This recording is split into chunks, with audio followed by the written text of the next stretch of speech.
साथ आयुषी शर्मा, एमपी समाचार प्रेस में आपका स्वागत है। आइए रुक करते हैं खबरों की ओर। नगर का एकमात्र मुक्तिधाम अपनी दुर्दशा पर आंसू बहा रहा है। जन सहयोग से इस मुक्तिधाम में अनेकों कार्य हुए हैं, लेकिन वो ऊंट के मुंह में जीरा समान है। युवा परिषद के सदस्यों ने समाज सेवी शेखर गोंड के नेतृत्व में यह पौधारोपण किया और समाज सेवी मुक्तेश सिंह ने श्रद्धांजलि कक्ष बनवाया था। इसके बाद झोपड़ी में रहने वाले राजू वर्मा ने सड़क हादसे के बाद जो मुआवजे की राशि मिली थी उससे उस मुक्तिधाम का भव्य श्री कृष्ण के विराट रूप का द्वार बनवाया और उसमें भी रंग नहीं भरे लेकर आए एक युवा नवीन प्रजापति ने रंगारोगन का काम शुरू किया। सीधे अब तक के जनप्रतिनिधियों को जमकर आड़े हाथों ले लिया है। आपको बता दें कि कहा है कि एक गरीब अपने पैसे से काम करा सकता है, जो पैसा उसके परिवार में काम आ सकता था, लेकिन उसने परमार्थ में लगा दिया। इस प्रकार टैक्सिंग ग्राउंड की स्मेल से भी अंतिम यात्रा में आने वाले लोग बेचैन हो जाते हैं, जिसे ताकत से हटाए जाने की मांग लगातार की जा रही है। जानिए एमपी न्यूज़ समाचार संवाददाता से बातचीत में एक युवा ने नगर की समस्या के निदान के लिए विचार व्यक्त किए। नगर के ही एक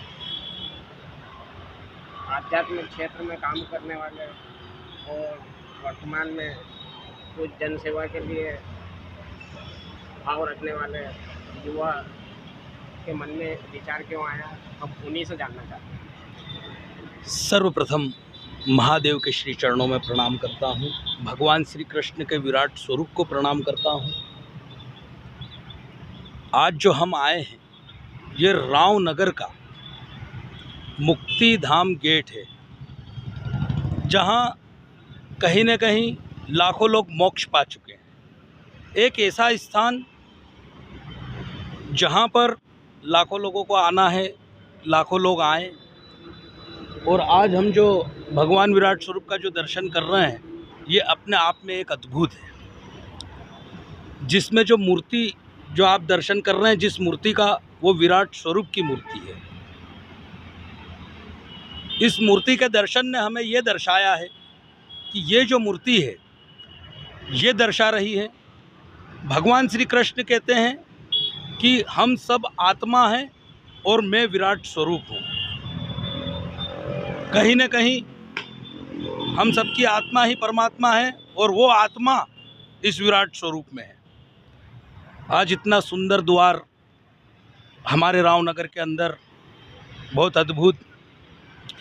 और जैसा कि जो आप ये द्वार के दर्शन कर रहे हैं, इस द्वार के दर्शन की एक कहानी है। ये द्वार सन 2003 में हमारे बीच खड़े हमारे आदरणीय राजू वर्मा, ये वो राजू वर्मा हैं जिनका कहीं एक हादसे में एक्सीडेंट हो गया था। उस एक्सीडेंट में जो भी इनको मुआवजा के तौर पे जो भी राशि उस समय की मिली, सन 2003 की, इनका एक पैर कट गया था। उस एक्सीडेंट में इनको अपना पैर गंवाना पड़ा और उस एक्सीडेंट से जो भी मुआवजा मिला, उस मुआवजे से इनको 3.5 लाख रुपए की राशि प्राप्त हुई और वो राशि इन्होंने इस मुक्तिधाम द्वार में लगाई। और ये जो शख्स हमारे बीच जो है आज, राजू जी वर्मा, इनके सामने एक झोपड़ी है। आप इनकी झोपड़ी दिखाएं सामने।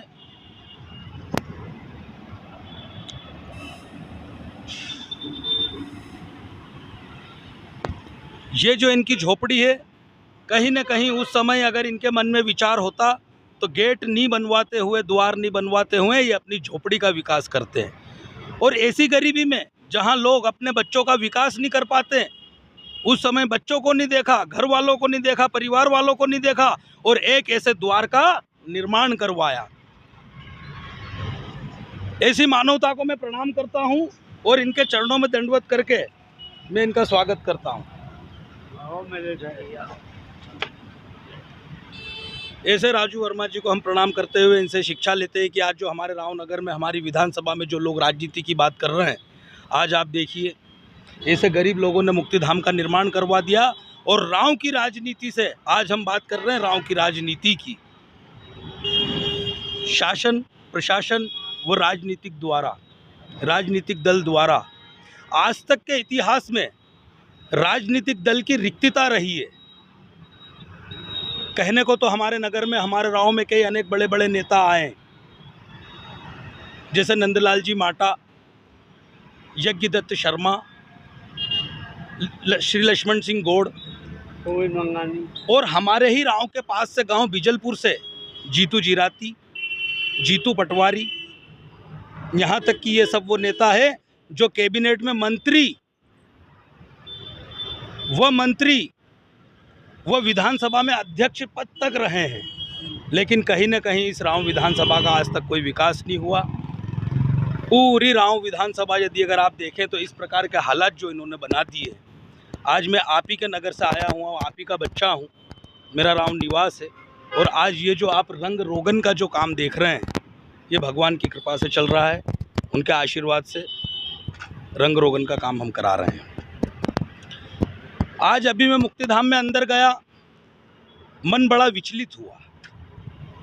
जब 2 मिनट में एक मौन धारण करके मैं खड़ा हुआ पितरों की श्रद्धांजलि में, तो मैंने यहाँ पाया कि यहीं के पास से लगा हुआ एक टीचिंग ग्राउंड जो कि कई टनों की तादाद में गंदगी है, आज हमारे ही नगर से कम 5 से 6 कॉलोनियाँ आसपास लगी हुई है, और उन कॉलोनियों के बीचे बीच एक ऐसी गंदगी, जब मैं 2 मिनट के मौन धारण में था तो एक ऐसी गंदगी की स्मेल है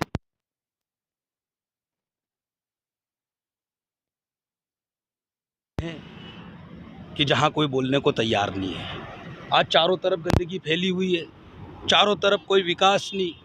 आप देख रहे हैं मुक्तिधाम राव विधानसभा के मुक्तिधाम में हम खड़े हुए हैं, कहीं लाइट नहीं है, यहाँ तक कि शासन प्रशासन द्वारा गेट तक पे लाइट